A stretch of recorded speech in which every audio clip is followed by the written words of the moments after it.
So, some of you who know me or have known me know that my whole life I have heard, seen, felt ghosts, spirits. Yeah.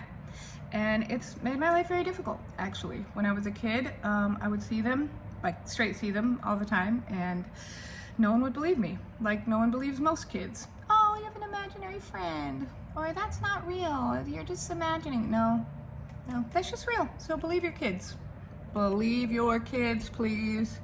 And help them. Help them deal with it instead of deny, because it's probably real.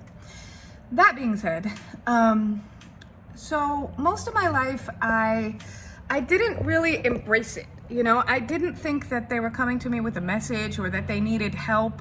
I just thought they were trying to scare me, honestly. And I did everything I could to avoid and, you know, not deal with it. And my whole life, legit, like I was just like, you know. Well, last fall, I did some traveling. So I went to Phoenix to have a girl weekend, and I spent the week with a friend, the weekend with another friend. Then I went down and visited my aunt in Tucson for a week, and then I went to California for a couple weeks and hung out with my kiddo. And when I came back, the ghost that was at my aunt's house had come home with me. And all hell broke loose. So when I was at my aunt's, it was very there, like tapping on the wall, tapping on my pillow. I was sleeping on this oversized chair, and it would, like, you know, I would recline it, and I'm in there like crashed out, and all of a sudden it would just like make the chair sit up. It lifted up my feet and dropped them. It made the lights like get super bright and then like super dim. I saw it walking across the hall. And then over this way, I would see it peek its head around the edge of the chair when I was like trying to focus on my phone. I'm like watching a movie until I'm like completely exhausted. And then I wrote it a note. I thought I was fresh for that. I was like, you're not alive anymore. It's okay. Go into the light. All your friends are there. Your loved ones are there. And I thought I was doing something good, right? I'm like, I'm gonna write him a note. I put it behind the TV where he knocked on the wall the most. And I was like, you know, this is good. I'm gonna help this guy. No, what I did was helped him come with me. So when I got home, my house was lit. Like I could see someone walking back and forth in those mirrors there. This right here, this would just all of a sudden start doing this and like legit hit the wall. Yeah. My light, this light right here, was like flickering like crazy, like legit just coming on and then going off and flickering crazy. I would hear like things up here, like moving around up there in my room. Yeah. It was pretty, I was freaking out.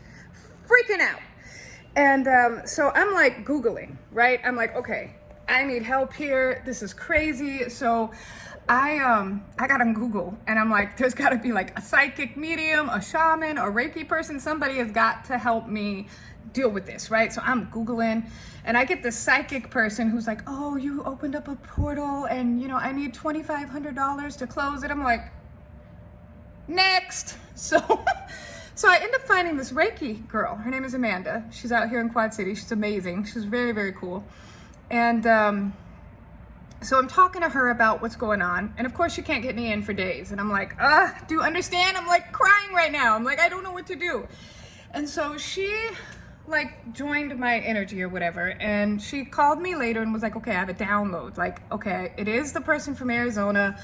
They've been on this plane for like over 100 years, like 200 years. They're confused. They're ready, right? They want to cross over. They followed you because you saw them and nobody has seen them. And I can help you cross this person over. You know, she's like, you just need to vision a light. And I was so tired, I couldn't envision anything. Like I had not slept in a very long time. And I'm like, I can't even envision, I can't even brush my teeth right now. Like, seriously, I can't envision anything. So she agreed to help me. So I went and I had a Reiki session. She did a bunch of stuff. And then he, of course, went with me to see her, and we crossed him over while I was there. And it was kind of amazing, actually, because I felt it. Like, I saw a flash of light, and I felt him go, which I was like, yay, right? Like, whew, my life can go back to normal. And so I came home thinking things are gonna go back to normal. But what happened was he pointed me out. And I live in a very haunted building, right? Like, I live in a building that used to be a fancy hotel back in like the late 1800s, early 1900s. It's called the LeClaire Hotel in Moline, Illinois. And it's very haunted. It's very haunted. People have seen people walking down the halls. And I knew there were ghosts here. I knew. I mean, because I see them, I hear them, I feel them. They come in and they'll like lean over my shoulder and I'll be like looking at what I'm doing, and then they'll just be like, nothing to see here. And they'll go on, right? And every once in a while, you know, get people trying to get my attention when I'm sleeping, you know, and I'm just like, leave me alone, you know. And but what happened was when he was here, he was so live and so on that he pointed me out. So what happened was my apartment stayed that lit, even though he was gone. I came back, the light's still flickering, I'm still getting knocks on the door, things are, you know, making noise everywhere, clapping, snapping, tapping. It was a lot. It was really a lot. And I'm like, okay, I don't know what to do. And so I call Amanda and she's like, you know, I think that you're a little beyond what I'm prepared to deal with. Like, she's like, so she hands me off to a shaman. His name is Steve, and he's amazing. And he helped me get rid of some more stuff. He did an energetic walkthrough.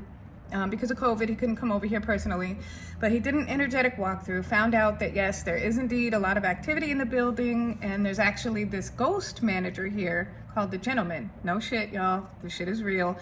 And so the Gentleman is kind of a dapper guy, wearing a suit, got his hair, just looks like, you know, 1920 kind of guy.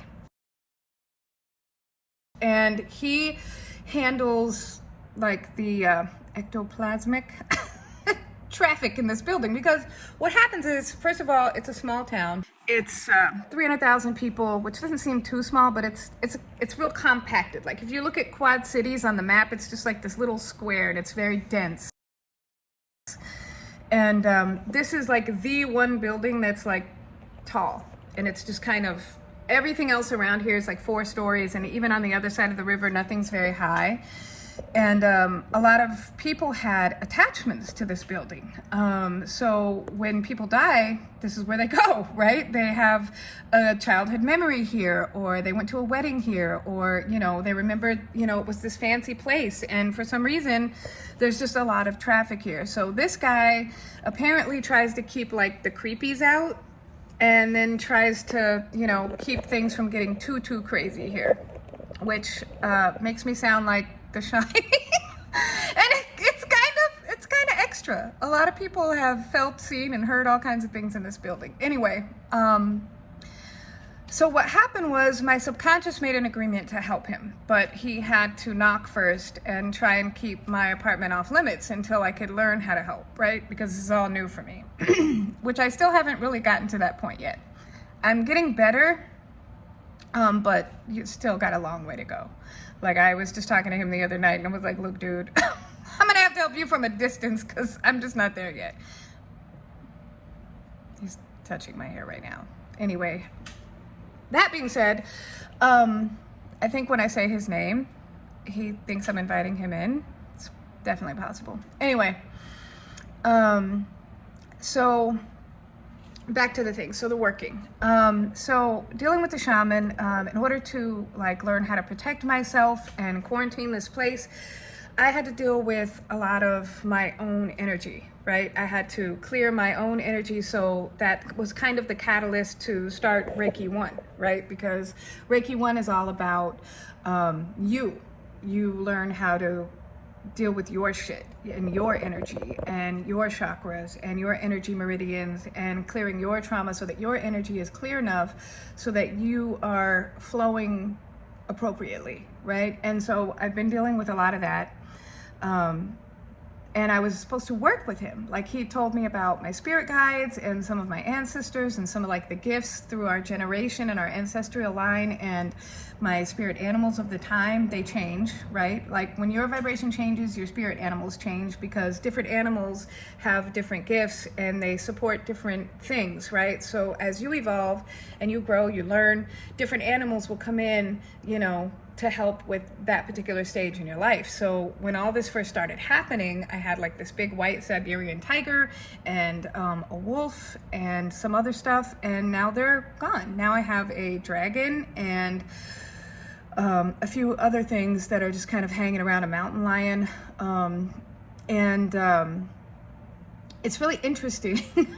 But all that being said, so I'm learning to, that's part of my current journey, is to deal with ghosts and help lost souls. And in that process, I have been really diving deeply into myself. Like, it's been a really interesting 6 months. And now I am also working with another shaman whose name is Sarina, and she's very powerful and very powerful. She's a very interesting shaman, and she's got quite a team on the other side, and she's does some really amazing journey work and energy work, and she's been helping me clear like a lot more things in my energy, which is also increasing my gifts, right? Like the things that I hear, the things that I see, the things that I feel, and just the way that I feel in general, which is really interesting. Like, I have a greater sense of my energy now. It's kind of hard to explain, but I feel, and I'm better at reeling in my energy, because I think before we understand energy, we're just everywhere, right? We don't understand that our energy goes out like 100 feet. And so that's why a lot of people feel like they're empaths, right? Because their energy is so all over the place that everyone's energy is so all over the place. And before you understand how to reel your energy in and to protect your energy, you're just kind of tapping into everyone's energy that's all over the place, right? So that has really changed a lot about my life. Like, it has massive helped me be less in everybody else's energy and more in mine, which is kind of amazing. And the ghosts are still here. They're still here all the time. But something interesting is also that I have a clair sense that is hearing. So I recently discovered through Sarina, actually, that I'm hearing things on multiple planes of existence. And just wearing earplugs at night when I sleep is changing my life. So if you hear things, right? If you hear things that other people can't hear, like people's thoughts, which I do, weird noises that no one else can hear, ghosts, whispering, and all kinds of things, wear earplugs. It's the crazy. It sounds too simple to work, but it is literally, I've been wearing earplugs the last 3 nights, and it is changing my life. Anyway, just one little piece of the Janelle story that I thought I would share. Ghosts, the ghost story, and some energy extra. Okay, now that I have shared that, I am curious to know your story, because I'm really wondering who else is dealing with similar situations, right? Who is either afraid and hasn't yet embraced it, and if you need help, like, I can connect you with these people. I can connect you with Steve, I can connect you with Sarina, and to get you on your way feeling more comfortable or dealing with it. But then also people who are already at that level, and like, are you working on crossing them over? How are you working on being able to communicate? Like, how are you doing that? Because I've been working on turning on my energy ever since I saw Superhuman on Amazon. And I'm getting to a point where if I close my eyes and just kind of, lower my energetic, whatever, take a few deep breaths, right? I can see energetic signatures. Like, I can see, different colors and different blobs like around me, but I can't all the time. Sometimes I can see things sometimes, but not all the time. It's not my choice, right? Like, I feel like it's not my choice. And I don't know how to, but I want to, right? I want to. So I'm really curious to know how you guys are dealing with all of that. And, you know, like what your next steps are. And, let's chat about this, because it's like there seems to be like, you know, the famous, you know, psychic mediums out there, but then there's all of us, right? And we're just trying to survive. And I'm just kind of curious, like, you know, what you're doing to move forward with these abilities and gifts and, you know, things of that nature. So let's chat. Please, you know, comment below, and let's see how this goes. Thanks. Bye.